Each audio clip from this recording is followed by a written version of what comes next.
안녕하세요, 허연지입니다. 정부가 의료인이 아닌 사람에게 문신 시술을 허용하겠다라고 해서 의료계의 반발이 큰데요. 오늘 피부과 전문의를 모셔서 왜 허용해선 안 되는지, 또 실제 의료인의 입장에선 어떤 건지 들어보도록 하겠습니다. 피부과 전문의 황지한 선생님 나와주셨습니다. 안녕하세요. 안녕하세요. 네, 선생님, 저희 정부가 이번에 비의료인에게 문신 시술 허용하겠다, 합법화하겠다 이렇게 해서 논란이 됐었는데요. 일단 저는 사실 의료 행위인지 자체를 몰랐어요. 문신 시술 자체가. 의사가 해야 한다 이렇게 법으로 정해져 있나요? 이제 의료법에는 개별 의료 행위가 개별 행위가 의료 행위다 아니다 이런 거를 일일이 열거할 수는 없습니다. 네. 왜냐하면 행위가 너무 많기 때문에. 그래서 대부분은 보건복지부의 유권 해석이라든지 법원의 판결에 따라서 결정이 나는 경우가 많은데요. 네. 대법원에서 1992년하고 2004년도에 이제 질병의 치료나 예방 행위뿐만이 아니라 보건위생상의 위해를 줄 수 있는 침습적인 행위이기 때문에 의료인만이 행해야 되는 의료행위다 이렇게 판결한 바가 있고요. 2004년도에 또 헌법재판소도 이와 비슷하게 보건위생상의 위해를 가져올 수 있는 행위이기 때문에 의료행위다 이렇게 판시한 바가 있습니다. 네, 여러 번 이 침습적 행위다라고 네. 말씀하셨는데 쉽게 좀 알려주세요. 어떤 건가요?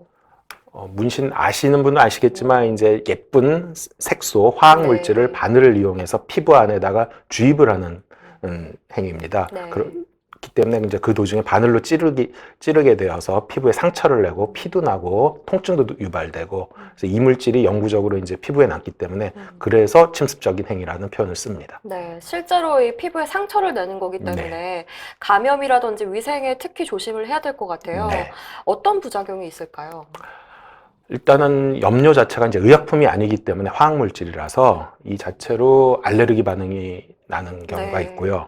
그 다음에 아무래도 이제 바늘로 멀쩡한 피부를 찔러서 상처를 내기 때문에 이에 따라서 바이러스나 여러 가지 세균이 들어가서 바이러스 감염, 단순포진이라든지 사막이라든지 심지어 이제 전신적으로 문제가 되는 C형 감염, 매독, 에이즈 이런 감염도 문제가 될 수 있고요. 상처를 냈기 때문에 당연히 이제 피부에 흉터가 생길 수가 있습니다. 예. 생각보다 많은 부작용이 있는 것 같아요. 실제로 의료 현장에서 이런 감염 사례 많이 보셨나요? 저는 이번 주에만 두 분이 정말요? 찾아왔는데 네. 두 분 중에 한 분은 입술에다가 빨간색 문신을 하셨는데 입술이 퉁퉁 붓고 알레르기 반응이 생겨가지고 근데 일주일이 지나도 안 없어지는 거예요. 네. 이게 이제 화학물질이다 보니까 당연히 알레르기 반응을 의약품보다 훨씬 더 잘 일으킬 수가 있는데 그래서 좀 애를 먹은 적이 있고 또 한 분은 어제 오신 분인데 바늘로 신경을 잘못 손상을 시켰는지 눈썹 문신을 하신 남자 환자분인데 네. 그 눈썹 부위에 이제 찌르는 듯한 통증이 생겨가지고 이게 지금 2달 동안 안 없어지고 있어요. 네. 그래서 잘 때마다 잠도 못 잘 정도로 힘들다 해서 오셨는데 사실 신경 손상은 또 특별히 치료법이 없기 때문에 그냥 시간을 두고 지켜보는 수밖에 없거든요. 네. 그런 것도 있고 그 외에 세균 감염이라든지 단순 포진 감염으로 오시는 분들은 상당히 많아서 이제 약 드리고 치료를 해줄 수밖에 없죠. 그러니까 저희가 이제 말하는 병 주고 약 주고 이런 네. 상황이 되는 겁니다. 네. 그러니까 돈을 들여서 네. 일단 후회하고 또 이제 또 건강에 위해가 끼치고 있는 건데 좀 쉽게 또 낫지 않죠. 이런 부분들이 어떤가요? 아까 말씀드린 이제 단순 포진이나 그냥 좀 가벼운 세균 감염은 그래도 한 일주일 정도의 약물 치료로 낫기도 하는데 네. C형 감염 이런 경우는 요새 치료제가 좋은 게 나오긴 했지만 한 번 걸리면 굉장한 그 사회적인 문제가 되지 않습니까? 에이즈도 마찬가지로 약이 좋아지긴 했지만은 굉장히 문제가 되고 매독 같은 경우에도 치료를 한 후에도 이제 매독을 한번 걸렸다는 이런 흔적이 피 검사에서 남기 때문에 평생 이제 낙인이 찍히는 그런 문제가 생길 수가 있어요. 그리고 사마귀 같은 경우에는 치료하는데 몇 달 내지 1년, 2년 걸리는 경우도 있고 흉터도 남기게 되고요. 이런 선생님께 얘기를 들어보니까 의사분들에게 받아야겠다 이런 생각이 들어요. 네.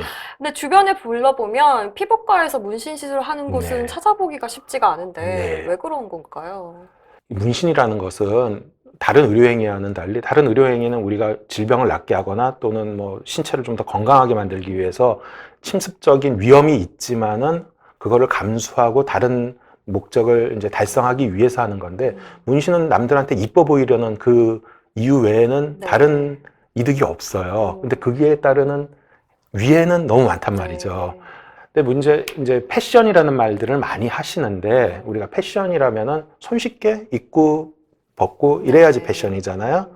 근데 이 문신 한번 들어가면은 평생 남는단 말이에요. 그래서 뭐 죽어서 완전히 화장장 들어갈 때까지 남는 그런 네. 거기 때문에 이걸 패션이라고 볼 수가 없어요. 그래서 의사 선생님들이 이걸 손쉽게 하는 이뻐지려고 하는 시술로 권장을 안 하는 겁니다. 그래서 많이들 안 해요. 할 수 있는 거지만 네. 앞으로의 그 환자를 위해서 예. 하지 않는 거라고 쉽게 이제 하셨는데. 비유를 들자면은 우리가 지금 예쁜 보라색 옷을 입으셨는데 네. 이쁘다고 입었어요. 네. 입었는데 이제 이 옷 평생 못 벗어요. 죽어서 관에 네, 들어갈 때까지 그렇죠. 이 옷만 딱 몸에 달라붙은 채로 입고 있어야 됩니다.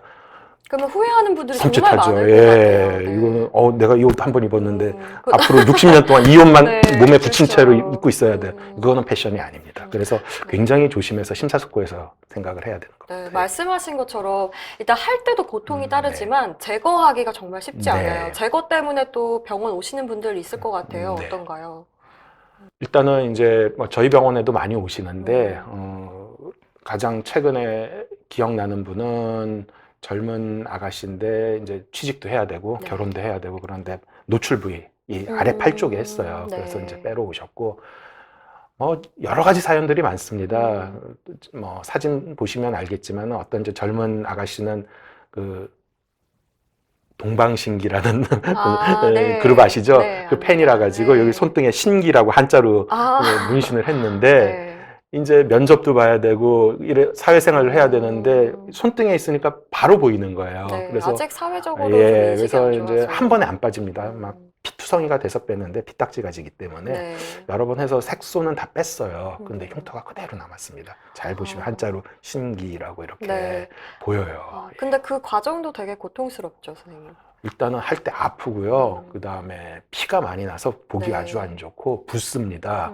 그래서 뭐 잘 씻지도 못하고 막 목욕탕에 들어가서 탕욕 같은 거 하시면 세균 감염되기 때문에 조심하셔야 되고 뭐 아프고 가렵고 그런 과정을 또 한 1, 2주 겪어야 되는데 한 번에 안 되니까 또 몇 달 있다가 한 번 또 하고 또 하고 해서 막 네. 뭐 3번, 5번, 심지어 10번 가는 경우도 있는데 그렇기 때문에 빼는 게 굉장히 힘든 과정을 거치게 됩니다. 네, 직접 시술하신 분들이 후회도 많이 하지만 가장 염려하신 게 일단 건강 문제였어요. 네. 위생과 감염 문제를 지적하셨는데, 그리고 의료계 반대쪽 입장에서는요, 일회용 바늘 사용한다든지 국가에서 뭐 따로 지정한 염료만 사용하겠다. 이런 식으로 좀 감염 교육을 신경 써서 하면 괜찮을 것이다. 이런 얘기가 나오고 있거든요. 네. 이 부분 어떻게 생각하시나요? 몇 가지 문제가 있는데요. 일단은 그 식약처에서 염료를 위생용품으로 분류해서 관리를 하겠다고 했는데 아무리 위생용품이라고 해도 이건 의약품이 아닙니다. 의약품만 해도 우리가 허가가 난 뒤에도 여러 가지 문제가 생기지 않습니까? 네. 이번에 이제 발사르탄 사태라든지 라니티딘 사태 보면은 발암물질 들어갔다고 지금 난리가 났어요. 네. 근데 이 위생용품은 의약품과는 달리 의약품은 한번 들어가면 인체 내에서 뭐 하루나 이틀 사이에 이제 배출이 되는 네. 약품인데도 이렇게 문제가 되는데 이것은 피부에 들어가서 평생 남는 그런 물질인데 화학약 아무리 위생용품으로 관리하더라도 화학물질입니다. 그래서 그 위생용품 정도 관리로 이게 관리가 되겠느냐? 전 그렇게 생각하지 않고요. 그리고 최근 나온 논문들 보시면은 중금속이 포함되었다는 문제가 얼마 전에 큰 문제가 됐었고요. 최근에 이제 발암성이 문제가 된다는 논문들이 있습니다. 네. 근데 발암성이 문제가 되더라도 심지어 이제 방사선 물질도 체내에 들어갔다가 뭐 요오드 같은 경우에는 며칠, 뭐 세슘 같은 경우에는 몇 달 지나면 빠져나가는데 이것은 네. 평생 피부에 남게 되거든요. 네. 그러니까 의약품보다 사실 어쩌면 더 위험할 수가 있는데 단순히 위생용품을 관리할 수는 없을 것 같아요. 네. 그리고 바늘 문제, 뭐 이제 감염 문제를 관리를 잘하면 관리가 될 것이다 이런 생각을 하고 있는데 지금 뉴욕주 같은 데서 나온 논문을 보면 뉴욕주는 이제 문신사가 뭐 불법은 아니에요. 네. 근데 양성화를 하게 되면 이게 시술 건수가 늘게 됩니다. 그러니까 아무리 관리 감독을 잘해도 시술 건수가 늘어나면 비례해서 C형 감염이 증가했다는 네. 지금 보고들이 있어요. 정부에서 감당할 감당할 수 수가. 있겠느냐. 네. 특히 이제 C형 감염에는 국가적인 재난으로 생각하는 사회적인 문제인데 네. 이걸 국가가 감당할 수 있을지 상당히 의문입니다. 네. 이게 진피가 아닌 표피에만 지입을 하면 영구적이지 않기 때문에 지울 수 있다, 괜찮다 이런 얘기도 있어요. 네. 어떻게 보시나요? 소위 말하는 반영구 화장이라고 뭐 이름을 따로 붙이기도 하고 맞습니다. 그러는데 사실 이제 반영구 화장하고 문신은 저희가 해부학적으로 봤을 때 동일합니다. 네. 가장 큰 문제는 표피 두께가 얼마인지 아세요, 혹시? 아니요, 몰라요. 어느 정도죠? 표피 두께가 이제 얼굴 같은 경우 굉장히 네. 얇거든요. 뭐 한 몇십 마이크로미터 정도입니다. 상상할 수 없을 정도로 그러니까 진짜 얇다. 1000 마이크로미터가 얇은 거네. 1mm잖아요. 네. 1mm에 한 10분의 1, 100분의 1 이 정도 수준이에요. 제일 두꺼운 뭐 손바닥, 발바닥이 네. 몇백 마이크로미터 정도입니다. 그래서 제가 피부과 의사 생활을 한 25년을 했지만은 네. 제가 돋보기를 대고 봐도 표피만 예쁘게 뜰 수, 이런 방법이 없어요. 네. 전문가가 해도 할 예, 수가 없는 표피 그 부분인데. 몇십 마이크로미터를 정확하게 바늘을 이제 문신은 뭐 수천 번 찔러야 될 텐데 그 몇십 마이크로미터 깊이 맞춰서 넣는다는 거는 신의 눈을 가지지 않고는 불가능합니다. 사실 그래서 뭐 표피에만 주입한다, 뭐 반영구 화장이라는 거는 그냥 하는 말이다. 저희는 그렇게 생각을 합니다. 절대 불가능하다. 네. 예, 가능하지 않습니다. 네. 마지막으로 뭐 이제 시술을 생각하고 있는 분들 아니면 또 지금 이제 정부가 발표한 내용 때문에 네. 말이 많잖아요. 네. 당부하실 말씀 있으시면 한 말씀 부탁드릴게요. 뭐 여러 번 말씀드렸지만 이제 문신이라는 시술은 패션처럼 쉽게 입고 벗을 수 있는 이런 시술이 아니고 한번 이물질, 화학물질을 피부 안에 주입을 하면은 평생 남게 되는 그런 시술입니다. 제거도 굉장히 힘들어요. 그렇기 때문에 순간적인 충동으로 쉽게 결정할 문제는 아닙니다. 저희가 이제 대안으로 몇 가지를 뭐 제안을 했는데 스티커형으로 하면 어떻겠느냐 뭐 이런 것들도 있었는데 하여간 이 시술을 돈벌이라든지 뭐 먹거리 산업 산업적인 측면에서 접근해서는 절대 안 된다고 생각하고요. 오히려 국가가 금연 캠페인을 하듯이 이 시술의 이제 위험성을 충분히 국민들에게 홍보를 하고 오히려 권장하지 않는 쪽으로 국민들에게 캠페인을 해야 되지 않을까 이렇게 생각을 합니다. 네, 국가가 이제 나서서 이런 걸 조장하는 것이 아니라 네. 오히려 더 위험성을 좀 알려야 된다고 네. 말씀을 해주셨는데요. 네, 오늘 도움 말씀 많이 해주셔서 감사합니다. 말씀 네, 고맙습니다. 감사합니다.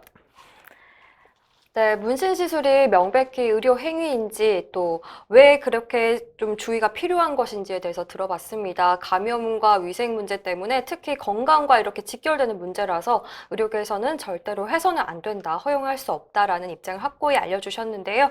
앞으로 그 결과가 어떻게 될지는 좀 지켜봐야 될 것 같습니다. 오늘 저희가 준비한 내용 여기까지고요. 시청해주셔서 고맙습니다.